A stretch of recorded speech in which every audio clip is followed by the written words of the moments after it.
So sa part 2 is yung next naman natin is itong extreme vulnerable web app. Pero yung gagawin natin dito, ano to siya eh? Tama, yun nga XWVA. So yung vulnerability na assign dito is rate limiting or denial of service. So dapat babagal yung website, and yun, dapat totally is hindi siya gagana. So para maran natin siya, yung XPWA, kailangan natin mag-setup. Eto. So first, kailangan nating i-run to in terminal yung Docker. Yan. Pagka-run yan, kailangan natin mag-cd. For example, di ba pag install nyan, is magkakaroon tayo ng XVWA folder. Tapos kung nasaan siya, for example, yung sa akin is nasa downloads. Eto, XVWA. Pag open tayo ng terminal dito, pag open natin ng terminal dyan, kailangan is i-cd natin itong cd var www. Wait.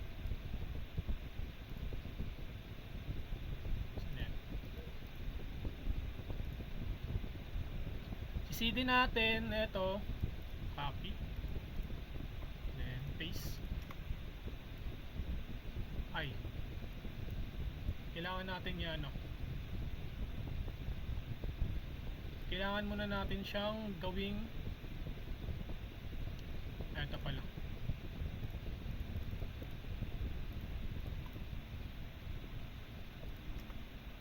Yan, docker start xwva, then itong docker x execute. Yan, then lalabas itong root.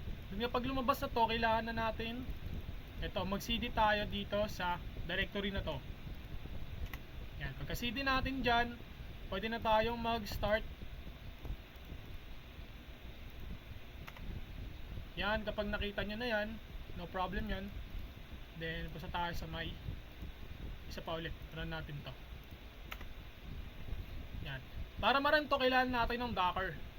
Install kayo ng Docker kapag image lang. So kapag okay na yung dalawa, proceed tayo sa localhost. Verbsut ulit. Check natin kung sa verbsut ba siya talaga natin yan. Okay, verbsut ulit.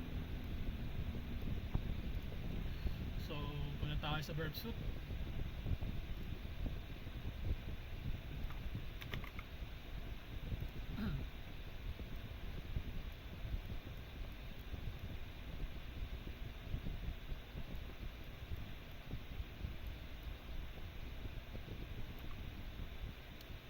Natin, then next start burp. Magana na siya. Then gaya din ng kanina, tulad ulit ng kanina is mag-ano tayo, proxy, open browser muna natin. Yan, then paste natin tong kung saan siya. Wait, xvwa ito lalabas. Yun. So eto, yun, kapag hindi siya naka-login, hindi mo siya may click to. Ayun, okay na, naka-auto login yun sa akin. So yun yung sa setup. Malalaman mo nga pag naka-login ka na is kapag nakiklik mo na tong sa may attacks banda. Yan, yung mga ganyan. So dito sa may, yung gagawin natin is rate limiting or abuse DOS, abuse or denial of service. So dito sa pen test is use burp intruder or a throttled script to test login and high frequency requests. Look for lack of lockout or throttling. Okay, so kailangan natin pabagalin o kaya parang i-force natin yung website na hindi siya gumana. So on natin intercept. Pagka on yan, siyempre check natin yung ano, HTTP history. Yun, eto siya. Nasaan ba ako banda? Hindi nasa home ako. Ito yung home. Yung home. Setup. Ay bumabagal na agad siya. Ito sa setup. Pero wala pa rin ako sa setup. So it means is nagkakaroon na siya ng rate limiting. Nagkakaroon na siya ng problem. Sa may intruder. Yan, localhost. Hindi siya ano. 82 XVWA. Tama ba? XVWA. Then mag ano tayo? Sniper attack. Magano tayo?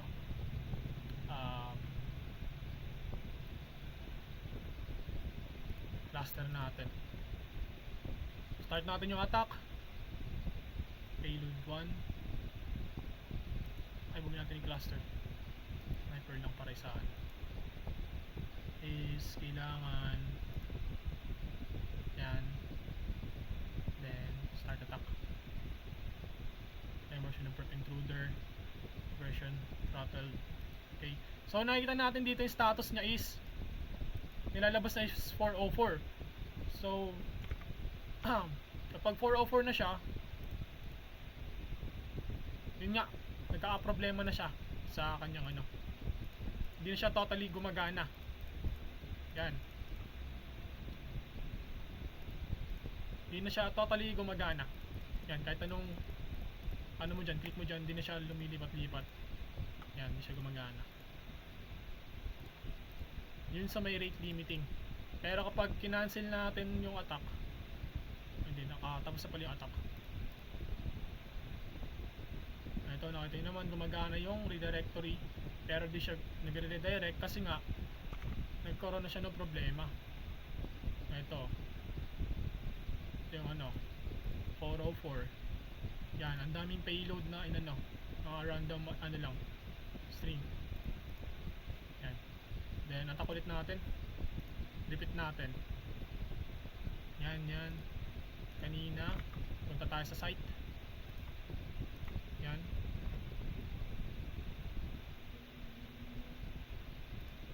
Yun, invaders enable.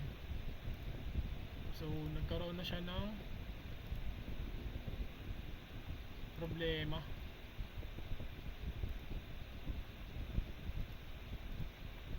Hindi siya nagaganon eh. Hindi siya nalilipat. So off natin yung intercept. Okay.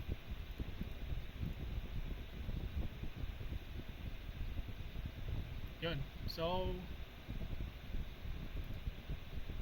di na totally gumagana yung tawag dito, yung site. Ay no, kahit anong gawin natin, di na siya gumagana totally. Push natin. Ay, tuloy-tuloy lang yung loading nyo. Di na siya totally nag-work. Saan yung verb set? Okay. Tama na yung attack. Discard na natin. Discard na rin natin yung attack para paganahin ulit natin siya.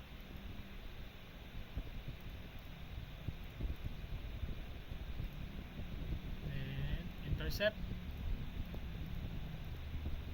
Off na natin yung intercept. Then yun, kita nyo naman is gumagana na ulit yung site.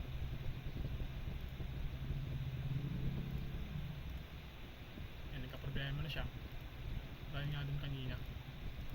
So sa installation, kailangan lang din natin copy natin to. Yan, i-modify natin yung config file. Then pwede natin ma-access to. Yan, lahat dito is ma-access mo lang kapag naka-login, kapag tama yung setup mo. Kapag tama yung setup mo, pag nag-search ka dito, ito yung lalabas. Yan. So that's it yung sa may XVWA. rate limiting. Nakita naman natin yung kanyang port is example sa proxy. On lang natin yan. O kaya intruder tayo. Yan, ilagay mo lang yung ano niya, yung target, tawag dito, yung link ng target. Example, ito ulit.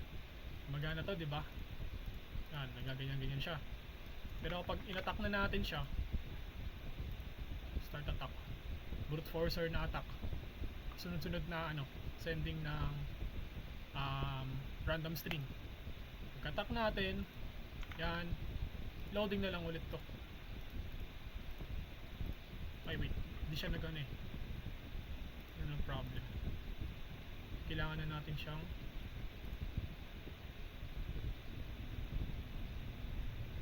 yan.